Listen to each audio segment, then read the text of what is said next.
Avec vous, Laura Cambo. Bonjour Laura. Bonjour Pauline. On revient sur le plus gros événement de l'année dans le secteur des jeux vidéo, le lancement de la nouvelle console du japonais Nintendo.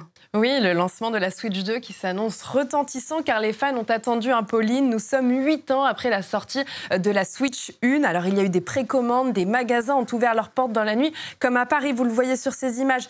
Il y a également eu des files d'attente à Tokyo et puis tous ces événements en amont, à New York par exemple. En tout cas, pas de bouleversement direct pour ce modèle. C'est toujours la console avec laquelle on peut jouer en déplacement ou bien la connecter à sa télé. Il y a quand même quelques changements évidemment, un écran plus grand, un micro intégré, on peut ajouter des manettes amovibles, des meilleurs graphiques, etc. Écoutez, les amateurs de jeux vidéo partout dans le monde, ils sont convaincus.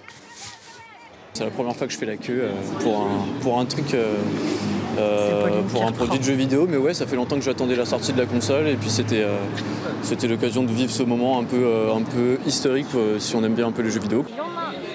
Le fait que la qualité d'image soit meilleure et que l'on puisse jouer à plusieurs, c'est un gros plus. J'aime que mes personnages soient plus expressifs, ainsi que les détails, les plus petits détails ont l'air plus nets. C'est plus amusant, plus cartoon. Voilà, Nintendo s'attend à ce que ce soit l'une des consoles les mieux vendues de tous les temps, rien que ça. Oui, parce que sa grande sœur est parvenue à la 3e position, 152 millions d'exemplaires vendus en 8 ans, juste derrière la Nintendo DS, pas très loin derrière la PlayStation 2. Ces chiffres, ils datent de 2024, peut-être que la Switch 1 est repassée devant entre-temps. Pour vous donner une idée, Pauline, en France, 8,5 millions d'unités ont été vendues, je sais que vous en faites partie. Le phénomène, il est exceptionnel car la Switch, c'est une console familiale, elle vise un public bien plus large que la Xbox de Microsoft ou la PlayStation de Sony. Et Nintendo, en effet, entend égaler ce succès. Écoutez cette analyse d'un cabinet spécialisé. Notre cabinet prévoit que 14 400 000 Switch 2 seront vendus dans le monde cette année. Cela correspond globalement aux attentes de Nintendo qui prévoit 15 millions de ventes. Nous pensons que ce sera le lancement de console le plus important de tous les temps. Vous l'avez entendu, le plus gros lancement de l'histoire et ce malgré la hausse des prix. En Europe, l'appareil sera vendu 467 € contre 330 pour la version précédente, 40% de plus. Même inflation pour les jeux vendus avec. Le premier Mario Kart World sera vendu 90 €, une hausse des prix que les studios expliquent par la hausse des coûts de production.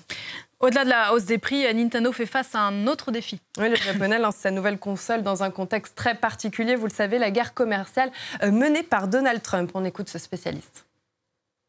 Nintendo, comme toutes les autres entreprises, est exposé aux incertitudes liées aux droits de douane et à d'autres événements géopolitiques mondiaux. Et Nintendo est sans doute plus exposé actuellement que, disons, la PlayStation de Sony ou la Xbox, simplement parce qu'elle lance une console en ce moment.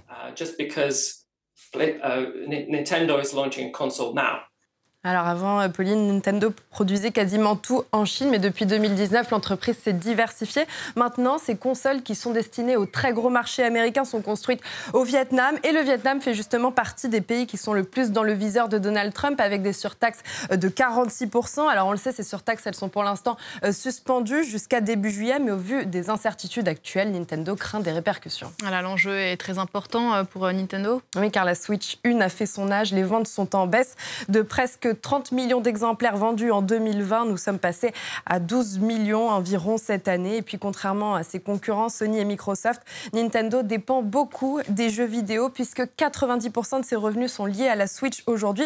Les 10% viennent de projets alternatifs. Par exemple, le film Super Mario Bros, j'en suis sûre, vous l'avez vu, qui a été un énorme succès au cinéma avec plus d'1,3 milliard de recettes. Un must, évidemment. Mais pour l'heure, Nintendo va très bien, Laura. Oui, elle n'avait jamais été aussi bien valorisée en bourse, cette entreprise, autour de 85 milliards de dollars de capitalisation. Pour comparer, le français Ubisoft, qui est un peu à la peine en ce moment, n'est qu'à 1,5 milliard. On le rappelle, le secteur culturel le plus important, c'est le jeu vidéo. Il génère plus de recettes que le cinéma et la musique réunis. On est autour de 200 milliards de chiffre d'affaires annuel pour le jeu vidéo, seulement 30 milliards pour la musique, 33 milliards pour le cinéma. Mais ce secteur, il faut bien le dire, est un peu chamboulé. En 3 ans, il y a eu plus de 35 000 licenciements dans le secteur. Mais pour Nintendo et plus généralement pour l'industrie japonaise, on l'a compris, tout va bien.